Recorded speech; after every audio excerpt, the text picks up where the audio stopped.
Once upon a time, there was a star that looked down on the earth watching all the people.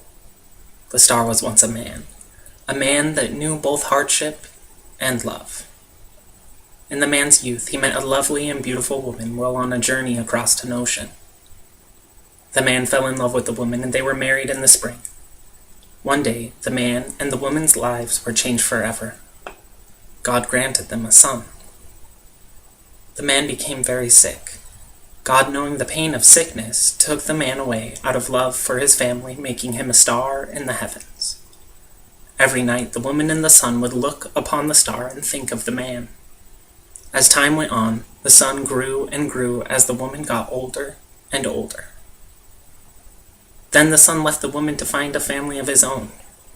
Every night for years and years, the woman would look upon the stars and think of the man. The son returned to the woman with all her grandchildren to make the woman happy. The woman was happy for years and years and told all her children's children of the star. One day, not long ago, the man went down to earth one last time, telling the woman to come with him and live on as a star in the heavens forever. My grandmother taught me many things during our long conversations in her little apartment. She taught me not to spend what I did not have. She taught me how to garden. She taught me that even though sometimes you are in pain and having trouble even getting out of bed in the morning, that you have to continue going. She taught me to spend time in the outdoors, to enjoy the sun. She taught me to be kind to everyone you meet and to get to know them.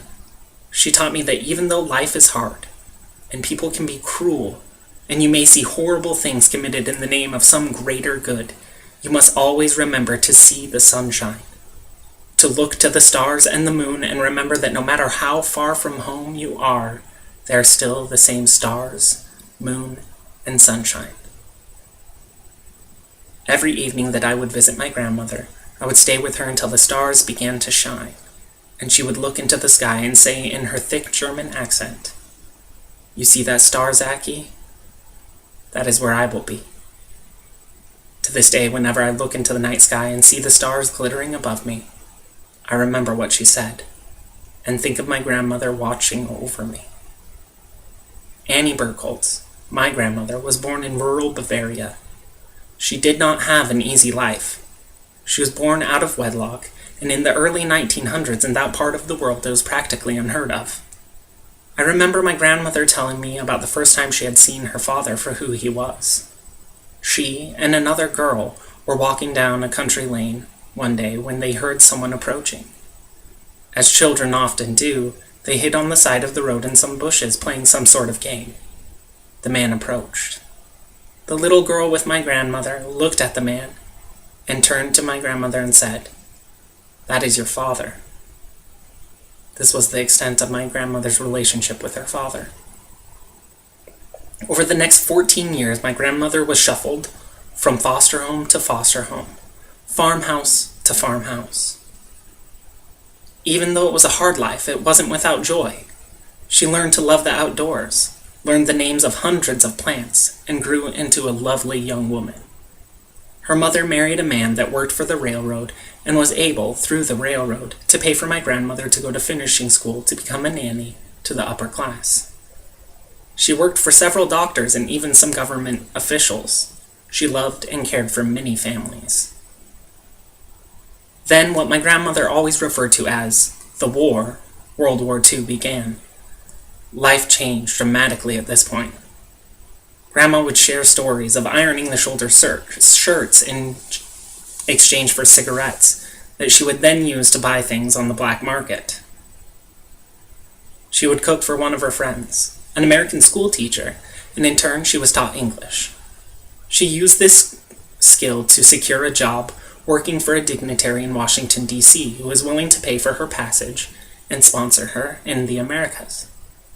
She met my grandfather in what could be described as a love story for the ages. They met on the ship that was to take them to their new home in America. They courted each other and were married in Washington, D.C. soon after their arrival.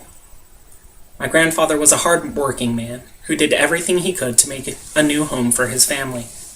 They had one son, my father. My grandfather died long before I was born, widowing my grandmother and leaving her with only her son. These events are what shaped the woman who would be like a second mother to me as I grew. She was strong after living through so many hardships in her life. My dear grandmother moved wherever we did, following my family from one side of the country to the other. I wish I would have spent more time with her in my younger years, but I didn't appreciate this wonderful, strong woman until I was older. I began spending a lot of time with my grandmother as she aged and needed much more help doing the things that she loved the most, gardening and cooking a home-cooked meal. I remember one of the things she used to always say, a simple rhyme, but one I will never forget. She would look at me and say, "A meal without a sweet is never complete." She always had baked treats in my younger years, but as she got older and it became harder for her to bake due to crippling arthritis in her wrists, she would always have some chocolate or candy to give to those who visited her. I was married to my husband less than a mile from where my grandparents were married in Washington, D.C. I will never forget the day that I showed her my wedding certificate and explained to her where my husband and I had exchanged our vows. She had known my husband for years at this point, and thought of him as a second son.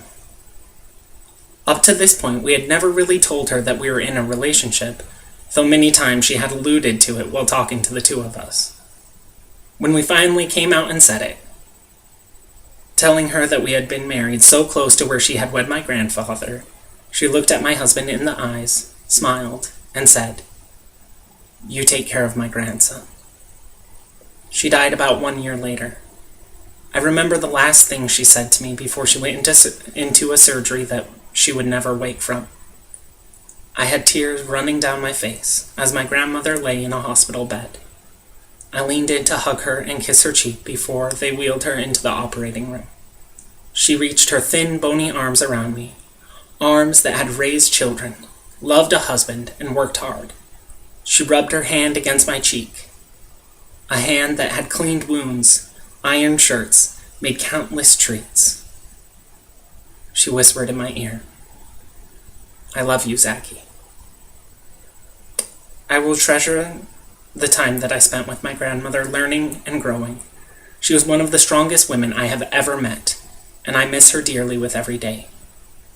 I see her in the stars. I hear her voice in the wind. I feel her touch in the sun on my cheek.